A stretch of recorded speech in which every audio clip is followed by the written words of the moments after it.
আমিরাবাদের ব্যবসাটাকে এখানে চলে এসেছেন খেলা উপভোগ করার জন্য।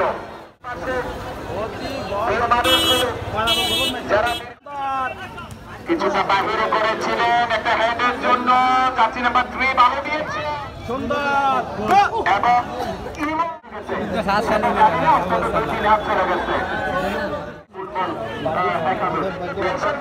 যেতে চাই।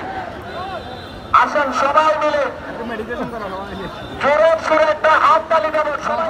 আইও না ব্যাপারে জোরে সুরে একটা হাত তালি দিই। আসেন সবাই সবাই জোরে সুরে